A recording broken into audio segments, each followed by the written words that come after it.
Agoy mata na dira babin kay mon laag manggahang inyong plano hala sige mata na dira. Okay, ang inyong anting nga lumalaban kahit walang kalaban. Ano ito? Oy, iko namin nagtawag sa ako as gawas. Tanaw na ako isa tinilda man di ay. Agoy ang iyang tuyo kay muhatag raman siya kwarta kay nagsubra-subra na lagi daw yung kwarta. Pag human niya hatag di ka ni iring sing lambing sa ako ano na nilig sa kas gawas nang ligbot sa sulod niya igutom naman ko na ako'y sourdough diri nya di man din ni sour nga bread.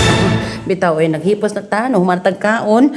So nag-ready na ta, no? Get ready with me. Charot. Kilay raman yun ito. O kanang lipstick gamay. O kanang pulbos-pulbos gamay. Mora yun na ang inyong babin. So we decided to have a trip for today's vlog. Kay holiday man nato. 3 days jud ang holiday kay birthday sa among hari dire. Oy, na nag-iyag hari si babin. So anyway, kaninga car, no? Ako ang yaya di sa tulo ka bata. So before me magpalayo sa among province, no? Ni hapit sa miyaning Big Quick kay free man ni sila magpahangin. Free po ni sila nga nakaipetaod niya legit free tanan no ambot lang ano ni asa sila mga ginansya ani kung free ratanan bitaw ay mao ni dakong company sa mga vehicles no anyway nang hapit pud yung 7-Eleven so swerte kita kung natay mga kaubang mga bata kay makaapil man tagkaon sa ilang pagkaon so for today's vlog tayo no mga tumig na kon sa mga 1 hour kapin na gikan sa among province sa Singburi unya kauban na mo ang igsoon ni Dodong iyang pamilya o kauban na mo nga mga co-teachers o mga bagong teachers so diri pud sa ilahan no naapod na sila nga ni bitaw no mamaligyag bulak niya ibutang sa ilahang mga car. So same sa Pilipinas, di ba sa Pagita ibutang oh. So naapod na sila anak diri. So naabot na ang mga person diri sa Chao-Phraya, the origin of Chao-Phraya River, no? Magsugod na ta sa ato ang Lakbay, Pilipinas. Joke lang. Bitaw before ta manulod diri, manulat jud ta sa atong pangalan free entrance ra ni siya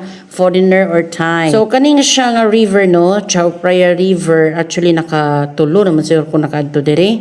Anyway, ganahan ra gyapon ko nga magsuloy-suloy, magpainit do wala man siya adlaw kaayo jud nga na panahon na pero init jud siya kaayo no. Kana bitawng gi ambot sa pagtawag ana. So anyway kani mao ni siya ang river nga mubaha sa mo ang sa province. Oo, di ba? Nakabantay ka tong mga nagtan-aw jud sa akong mga vlog, baha man jud mi every October kay tungod sa ilahang flood control nga dili jud siya wala jud sila flood control pa dire no wala pa jud na human so karon unta no nga wala na jud flood kay naa naman sila gibutang nga dako kay nga flood control nga wall sana all ambot lang pud na bay kuan nila dire kanang bitong ginabulsa ang kwarta sa blood control.